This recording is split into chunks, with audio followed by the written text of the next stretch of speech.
साथ निर्णय लिए गए, किन अहम मुद्दों पर फैसला हुआ? A20 जो हम लोग काफ़ी दिनों से कोशिश कर रहे थे और पूरे भारतवर्ष की 20 एसोसिएशन, जो स्टेट एसोसिएशन, उनको जोड़ करके बनाया गया है। इसमें हम इंडस्ट्रीज़ के जो हमारे मुद्दे हैं, जो जनरल मुद्दे हैं, जिसमें कि अभी जो लैंड पॉलिसी है, एक हमारे को यूनिफॉर्म लैंड पॉलिसी की ज़रूरत है।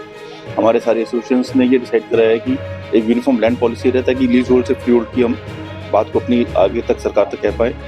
और जो दूसरा मुद्दा है हमारा फैसिलिटेशन काउंसिल को और इफेक्टिवली बनाना, क्योंकि गवर्नमेंट ने अच्छा बेनिफिट दे रखा है कि 25% प्रोक्योरमेंट वो एमएसएमई से करती है, लेकिन हमारे गवर्नमेंट से डिमांड है कि ये जो प्रोक्योरमेंट है वो सर्विस सेक्टर से कवर हो पा रही है और शायद इंडस्ट्री उसमें उतना माइक्रो स्मॉल उतना सप्लाई नहीं कर पा रहा, तो 25% एमएसएमई से भी प्रोक्योर करे।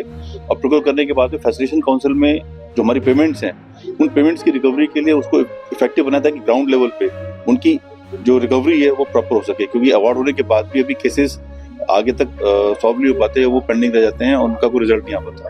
तो इन सब चीज़ों के लिए जो हमने एक आपस में डिस्कस किया था, और डिस्कस करने के बाद हमारे 5 पॉइंट्स निकल के आए हैं, जिनके ऊपर हमने सरकार से एक आवाज़ और एक बात की बात की है कि एक सोच और एक आवाज़ के साथ हम उसको आगे सरकार तक रखना चाहते हैं। क्या उद्देश्य है? A20 का मुख्य उद्देश्य है वन थॉट वन वॉइस। क्या होता है, जब सरकार के पास हर एक व्यक्ति अपनी अपनी बात लेकर जाता है और उनमें विसंगतियां होती है, तो वो बात सही तरीके से सरकार के पास तक नहीं पहुंच पाती है और जो पॉलिसी रिफॉर्म होना चाहिए वो पॉलिसी रिफॉर्म नहीं होना चाहिए। इसलिए A20 की समिट का हमने आयोजन किया, जिसमें भारत की सभी स्टेटों की लगभग 20 ऐसी एसोसिएशंस को हमने जोड़ा है जो माइक्रो स्मॉल मीडियम एंटरप्राइजेस के लिए काम कर रहे हैं। एमएसएमई की आवाज एक विचार के साथ हम सरकार तक पहुंचा पाए। A20 समिट का मेन उद्देश्य ये, जिससे हम विकसित भारत की परिकल्पना को अचीव कर पाए। किस तरह की बातों को आप लोग चर्चा करना चाहते हैं? कुछ आप लोग के प्लान होंगे, कुछ परेशानियां होंगी, वो भी जरा। हम लोगों ने जो भी बात इस प्लेटफॉर्म पर, ये आज 5वीं मीटिंग हमारी है, 5वीं मीटिंग के बाद हम कुछ कंक्लूजन्स पर पहुंचे, उनके लिए हमने प्रेस कॉन्फ्रेंस आयोजित करी।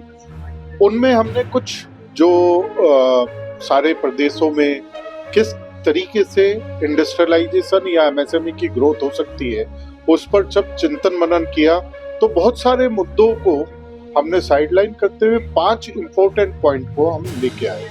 उनमें से पहला है कि यूनिफॉर्म लैंड पॉलिसी की तरफ सरकार को विचार करना चाहिए, भारत सरकार को विशेषकर, क्योंकि जिस तरीके से जमींदारा एबोलिशन एक्ट इंडियन पार्लियामेंट से 1950 में पास हुआ, उसी तरीके से यूनिफॉर्म लैंड पॉलिसी सारे प्रदेशों के लिए एक बननी चाहिए जो इंडियन पार्लियामेंट से आए नहीं।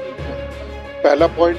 दूसरा, एमएसएमई के उत्थान के लिए और एमएसएमई की बढ़त के लिए एक ईज ऑफ डूइंग बिजनेस में तो हम लोग अच्छा काम कर रहे हैं, लेकिन क्या हम सिर्फ बिजनेस से जीडीपी भारतवर्ष को पूरे विश्व की 3rd अर्थव्यवस्था बना पाएंगे? शायद नहीं। हमें जरूरत है ईज ऑफ डूइंग मैन्युफैक्चरिंग की तरफ भी बढ़ने की, क्योंकि उद्योगीकरण बढ़ेगा तो शायद जीडीपी बढ़ेगी। कृषि के बाद उद्योग ही एक ऐसा माध्यम है जिससे हम जीडीपी को कई गुना बढ़ा सकते हैं। तो ईज ऑफ डूइंग मैन्युफैक्चरिंग दूसरा पॉइंट।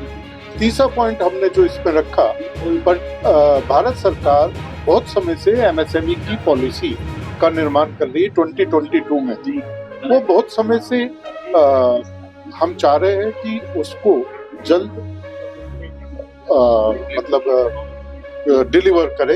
एमएसएमई की जो पॉलिसी काफी समय से प्रतीक्षा की सूची में है, उसको गवर्नमेंट ऑफ इंडिया रिलीज करे। इसके अलावा 2 पॉइंट और है जिसपे हम कहना चाहेंगे। भारत सरकार ने एमएसएमई की प्रोक्योरमेंट पॉलिसी बनाई, जिसमें 25% लघु उद्योगों से परचेज करना होता है। ये 25% जो लघु उद्योगों से परचेज है, अगर हम सरकारी आंकड़ों की बात करें तो आज शायद वो एमएसएमई से बहुत ज्यादा परचेज कर रहा है सरकारी आंकड़ों के हिसाब से। मेरा इसमें कहना ये है कि एमएसएमई की परिभाषा में सर्विस सेक्टर भी जुड़ा हुआ है और ट्रेड को भी जोड़ रखा है। तो कई जगह पर यह देखने में आया है कि जो मैन्युफैक्चरर को लाभ पहुंचना चाहिए, जो कि भारत सरकार का मंशा थी वो शायद नहीं कामयाब हो पा रही है। तो भारत सरकार को एमएसएमई की procurement policy only manufacturing sector से एटलीस्ट 25% करनी चाहिए। प्रोक्योरमेंट करने के बाद एक सबसे बड़ा विषय रहता है पेमेंट का। पेमेंट के लिए आज भारत सरकार ने 3-4 बहुत अच्छी चीजें एमएसई फैसिलिटेशन काउंसिल बनाई है, लेकिन उसकी इफेक्टिवनेस बढ़े और उसमें अवार्ड जो हो उनका सही तरीके से रियलाइजेशन हो, इसका हम रिक्वेस्ट करना चाहते हैं। और 43BA जैसे जो पीछे कानून बनाए हैं उनको और इफेक्टिव करने के लिए उनमें कुछ चीजों को सुधार करते हुए हमें आगे बढ़ना चाहिए, जिससे पेमेंट सही समय पर आएगी तो हम माल सही बनाएंगे, और जब माल बनेगा तो देश की जीडीपी बढ़ेगी, और देश की जीडीपी बढ़ेगी तो हम विकसित भारत की तरफ अग्रसर हो पाएंगे। ठीक है।